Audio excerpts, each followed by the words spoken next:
আবারও কেন্দ্রীয় প্রকল্পের টাকা বন্ধ, জাতীয় স্বাস্থ্য মিশনের টাকা ফের বন্ধ। কেন্দ্রের দেওয়া শর্ত পূরণের পরেও টাকা অমিল। প্রায় ৩০০ কোটি টাকা দেওয়ার কথা কেন্দ্রের, কিন্তু আবারও সেই প্রকল্প বন্ধ। আমাদের সঙ্গে এই মুহূর্তে রয়েছেন প্রতিনিধি সোমরাজ। সোমরাজ, কি খবর পাচ্ছি? অত্যন্ত গুরুত্বপূর্ণ। এর আগেও আমরা দেখেছি যে জাতীয় স্বাস্থ্য মিশন বা NHM এর টাকা বন্ধ রেখেছিল কেন্দ্র। তার কারণ কেন্দ্রের তরফে শর্ত ছিল যে রাজ্যকে নির্দিষ্ট শর্তগুলি পূরণ করতে হবে, যেমন কেন্দ্রের তরফে দেওয়া নির্দিষ্ট রঙের ব্যবহার করতে হবে স্বাস্থ্য কেন্দ্রগুলিতে, জাতীয় স্বাস্থ্য মিশনের লোগো ব্যবহার করতে হবে, এই সংক্রান্ত একাধিক শর্ত ছিল। রাজ্য সেই শর্ত মানায় সম্মতি দিলেও কেন্দ্রের তরফে গত আর্থিক বর্ষে শেষ 3 মাসের টাকা এই প্রকল্পে দেওয়া হয়েছিল। কিন্তু তারপর চলতি আর্থিক বর্ষ অর্থাৎ 2024-25 আর্থিক বর্ষের টাকা দেওয়ার কথা কেন্দ্রের তরফে লিখিতভাবে বলা হলেও সেই টাকা এখনো পর্যন্ত রাজ্য পেল না। আর এতেই চর্চা শুরু হয়েছে, তাহলে কি এবার জাতীয় স্বাস্থ্য মিশনের টাকা ফের কেন্দ্র বন্ধ করে দিল রাজ্যকে? রাজ্যের প্রশাসনিক মহল মনে করছে যে যেহেতু গত 3 মাস অর্থাৎ চলতি আর্থিক বর্ষের যে প্রথম 3 মাসের টাকা, যা পরিমাণ প্রায় 300 কোটি টাকা, সেই টাকা কেন্দ্র দেবে বলেছিল রাজ্যকে লিখিতভাবে। তারপর 3 মাস হয়ে গেলেও রাজ্যের তরফে চিঠি দেওয়া হলো কেন্দ্রীয় স্বাস্থ্য মন্ত্রককে যে কেন কেন্দ্রের যে বরাদ্দ টাকা সেই টাকা রাজ্যকে দেওয়া হচ্ছে না। কিন্তু তারপর থেকে কেন্দ্রীয় স্বাস্থ্য মন্ত্রকের কোনো উত্তর নেই। এই কর্মসূচির অধীনে, যেটা তোমাকে জানিয়ে রাখি, গর্ভবতী মায়েদের জন্য অ্যাম্বুলেন্স, পাশাপাশি আশা কর্মীদের টাকা দেওয়া, এছাড়াও যে গ্রামীণ যে স্বাস্থ্য কেন্দ্রগুলি রয়েছে সেই স্বাস্থ্য কেন্দ্রগুলি মানোন্নয়ন সহ একাধিক কাজ করতে হয় স্বাস্থ্য দপ্তরকে। প্রত্যেক বছর প্রায় 2000 কোটি টাকা এই প্রকল্পে খরচ হয়, যেখানে কেন্দ্র দেয় 60% টাকা, রাজ্য দেয় 40% টাকা।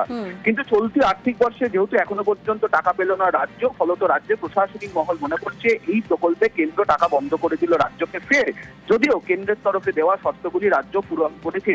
আর তার জন্যই এই কর্মসূচি চালিয়ে যেতে এবার রাজ্যের স্বাস্থ্য দপ্তর ঋণ দিতে চলেছে, অর্থাৎ ধার নিতে চলেছে, যাতে এই কর্মসূচি চালিয়ে যাওয়া যায়। কারণ এই কর্মসূচির অধীনে গ্রামীণ স্বাস্থ্য কেন্দ্রগুলির পরিকাঠামো সহ বিভিন্ন প্রকল্প পরিচালনা করা হয়। বেশ, ধন্যবাদ সোমরাজ।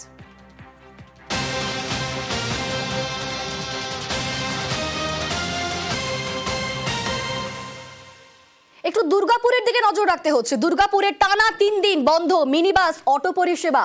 টোটো চালকদের বিরুদ্ধে দৌরাত্মের অভিযোগ এবং সেই অভিযোগে নিয়েই 3 দিন ধরে সেখানে অটো বাস পরিষেবা বন্ধ। এলাকায় পারমিট ছাড়া টোটো চালানোর অভিযোগ। টানা 3 দিন ধরে বন্ধ মিনি বাস অটো পরিষেবা। আমাদের সঙ্গে এই মুহূর্তে সরাসরি রয়েছেন প্রতিনিধি অর্পণ। অর্পণ, 3 দিন হয়ে গিয়েছে অটো বাস পরিষেবা সেখানে বন্ধ রয়েছে। সব মিলিয়ে যাত্রী ভোগান্তি, যাত্রীরা কি বলছেন, কি ছবি এই মুহূর্তে? দেখো, একেবারে যাত্রী ভোগান্তি তো রয়েছে, কারণ টানা 3 দিন ধরে যে হারে মিনি বাস এবং অটো পরিষেবা দুর্গাপুরে বন্ধ, একেবারেই বলা যেতেই পারে প্রায় 227টি মতো মিনি বাস এবং 200-র বেশি অটো সেই পরিষেবা তারা বন্ধ করে রেখেছেন। কারণ তাদের দাবি যে টোটো চালকদের দৌরাত্ম, কারণ তারা যেখানে সেখানে প্যাসেঞ্জার তুলছে, পারমিট ছাড়াই রুটে চালাচ্ছে। এই টোটো চালকদের বিরুদ্ধেই মূলত ক্ষোভ বাস মালিক সংগঠন এবং অটো সংগঠন যারা রয়েছেন। যদিও এর ভোগান্তির শিকার হতে হচ্ছে সাধারণ মানুষ, কারণ অনেকেই অফিস যাচ্ছেন, কেউ স্কুল কলেজ, তারা বাস স্ট্যান্ডে আসছেন, অথচ বাস মিলছে না এবং অটোও ঠিক মতো মিলছে না, যে কারণে ভোগান্তিতে পড়েছেন তারা। ধন্যবাদ।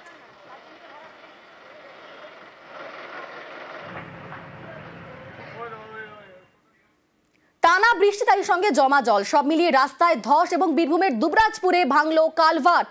কালভার্ট ভেঙে পড়াতে সমস্যায় 20টি গ্রামের বাসিন্দারা। রাস্তা কালভার্টের মেরামতি না হওয়া পর্যন্ত ঘুর পথে যাতায়াত। পরিদর্শনে দুবরাজপুরের বিডিও ওসি। দ্রুত রাস্তা মেরামতির আশ্বাস তৃণমূল অঞ্চল সভাপতির।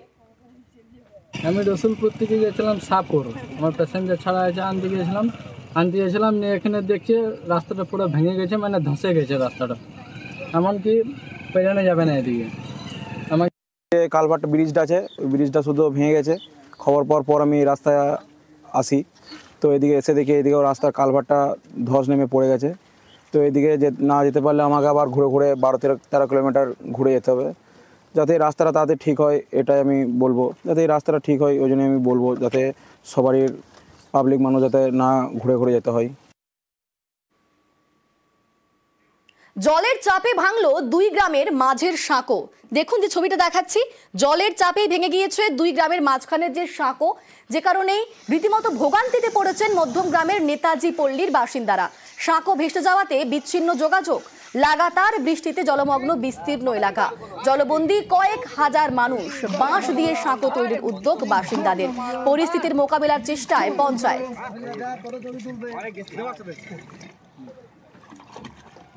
পরিস্থিতি খুব খারাপ। আমাদের এই এলাকায় আমরা বসবাস করতে পারছি না, জলে একাকার হয়ে যাচ্ছে, ভেঙে চুরে যাচ্ছে। পারাপারের জন্য আমাদের এই জন্য আমরা খাটাখাটি করছি।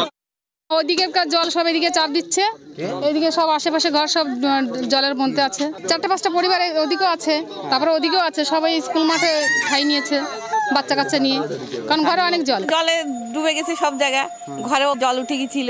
ড্রেনগুলো তো সব ছোট ছোট, জল ঠিকঠাক যাচ্ছে না, সমস্যা হচ্ছে ওইখানটায়।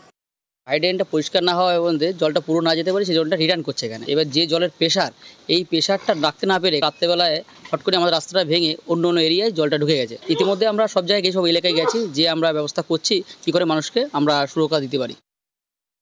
প্লাবন পরিস্থিতি পরিদর্শনের মাঝেই বাঙালি আবেগের শান। ঘাটাল যাওয়ার পথে বাংলা ভাষা নিয়ে সুর চড়ালেন মমতা বন্দ্যোপাধ্যায়। গেলেন বিদ্যাসাগরের গ্রামেও। এই বাংলা ভাষা নিয়ে এখন বাংলার রাজনীতি গরম। বলে দিচ্ছেন বাংলা মানে কোনো ভাষাই নেই, আরে বাংলা ছাড়া ভারত হয় না পৃথিবী হয়। আমাদের ভাষাকে নিয়ে কেউ খেলবার চেষ্টা করবেন না, অসম্মান করারও চেষ্টা করবেন না। বাংলাকে বাংলাদেশি ভাষা বলে উল্লেখ করেছে কেন্দ্রের অধীনে থাকা দিল্লি পুলিশ। দিল্লি পুলিশের পাশে দাঁড়িয়ে বাংলা ভাষার ব্যাখ্যা দিয়েছেন বিজেপির আইটি সেলের প্রধান অমিত মালব্য। এর বিতর্ক আরো বেড়েছে। মঙ্গলবার ঘাটাল যাওয়ার পথে কামারপুকুরে নিয়ে সুর চড়ান মমতা বন্দ্যোপাধ্যায়। স্বামীজি কি বলেছিলেন? Unity is strength. তিনি কোন ভাষায় কথা বলতেন? বাংলা ভাষায়। কারা গুলিয়ে দিচ্ছেন আর বলে দিচ্ছেন বাংলা মানে কোনো ভাষাই নেই, আরে বাংলা ছাড়া ভারত হয় না পৃথিবী হয়। জাতীয় সঙ্গীতের ভাষা রবীন্দ্রনাথ ঠাকুর, বন্দে মাতরম বঙ্কিমচন্দ্র চট্টোপাধ্যায়, হিন্দু পথপ্রদর্শক রামকৃষ্ণ স্বামী বিবেকানন্দ, সারদামা, সমাজ সংস্কারক ঈশ্বরচন্দ্র বিদ্যাসাগর, রাজা রামমোহন রায়। নতুন করে আমাদের শিখতে হবে না, ওখান থেকে যা শেখার আমরা শিখে নিয়েছি, আর একবার যা ব্রেনে নিয়ে নিয়েছি ওটা ড্রেনে যাবে না। আমাদের ভাষাকে নিয়ে কেউ খেলবার চেষ্টা করবেন না, অসম্মান করারও চেষ্টা করবেন না। দিল্লির বঙ্গভবনকে দেওয়া চিঠিতে বাংলা ভাষাকে বাংলাদেশি ভাষা হিসেবে উল্লেখ করেছে দিল্লি পুলিশের লোধি কলোনি থানা। এর প্রতিবাদে সুর চড়িয়ে রবিবার মমতা বন্দ্যোপাধ্যায় বলেন, ভারতের সংবিধান স্বীকৃত একটি ভাষাকে বাংলাদেশি ভাষা বলা হচ্ছে। এটা কুৎসিত, অপমানজনক, দেশ বিরোধী এবং সংবিধান বিরোধী। কেন্দ্রের সরকার বাঙালি বিরোধী, সকলের উচিত তীব্র প্রতিবাদ করা। পাল্টা বিজেপির আইটি সেলের প্রধান অমিত মালব্য দাবি করেন, বাঙালিকে কেন্দ্রের বিরুদ্ধে রুখে দাঁড়ানোর ডাক দেওয়া দায়িত্ব জ্ঞানহীন আচরণ।